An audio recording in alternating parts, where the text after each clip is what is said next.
Today I'm going to touch on why not all Etch-a-Sketch reflections are isometries. In order to do so, we must first understand what an isometry is. An isometry is a transformation that preserves distance. There are three types: rotations, reflections, and translations. Today we are going to focus on reflections. A reflection is essentially drawing an image on the side of the axis here, or reflection line, such that the same distance from the line of the reflection and their line is perpendicular to the axis. So that's a lot of words, so we're going to kind of break it down step by step. First, you pick and fix a line of reflection. So in the image before, that is this line here. However, the mirror line or line of reflection can be anywhere. Second, you draw a line through the initial point perpendicular to the line of reflection. And remember, perpendicular means crossing at a 90-degree angle. And then third and last of all, the image reflection is the point on the perpendicular line, that is, on the other side of the line of reflection and the same distance from the line of reflection as the initial or first point is. So again, that was a lot of words, kind of a lot to ingest, so here's an example. You have your original point here at 2, 4.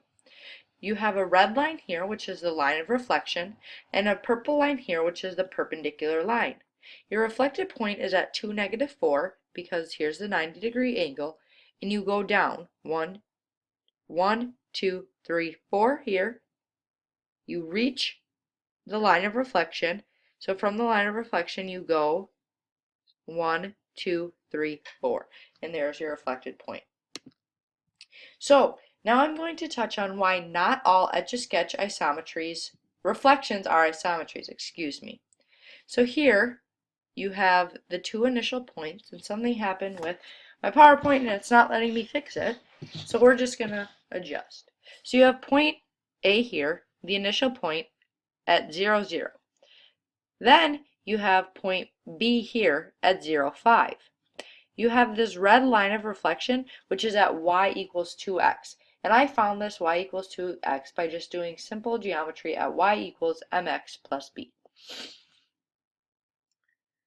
Second, you have this green line. And this is the perpendicular line between the perpendicular line of the line of reflection. Remember that a perpendicular line creates a 90-degree angle. In order to find a perpendicular line, you must do the opposite reciprocal of the line of reflection. So again, our line of reflection, this red line, is y equals 2x.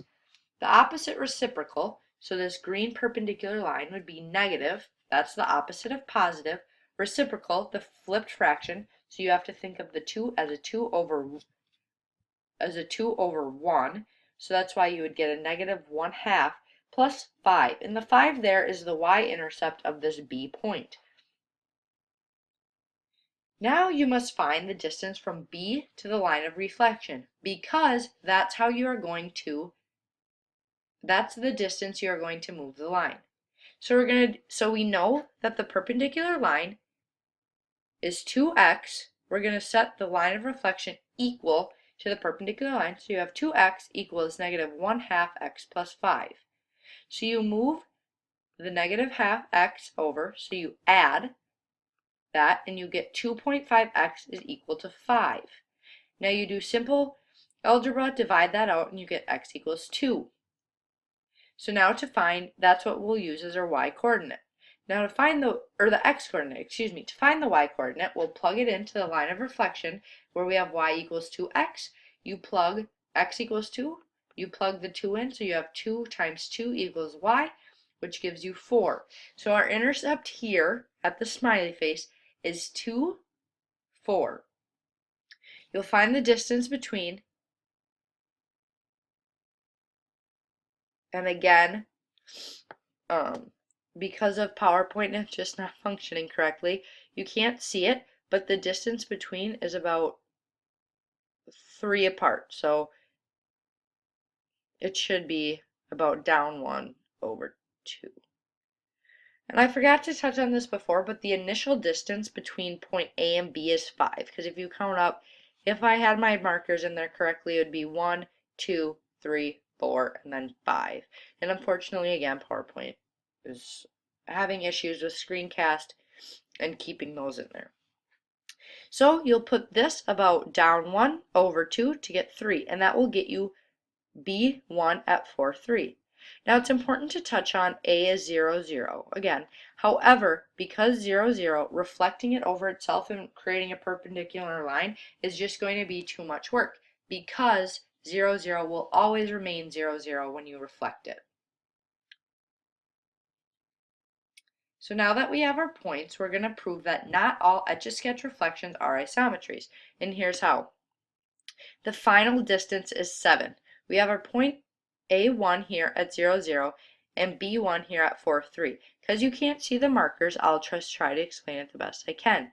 You go over, this line here is 1, 2, 3, 4, and up 1, 2, 3. Because you can't see it, we can add it, 4 plus 3 plus 0 plus 0, which gives you 7. The initial distance, if you remember, was 5 here. 1, 2, 3, 4, 5. And our final distance is 7, which means distance is not preserved. The definition of isometry is that the distance would be preserved, and therefore we can conclude that not all Etch-a-Sketch reflections are isometries. Thank you and have a great night.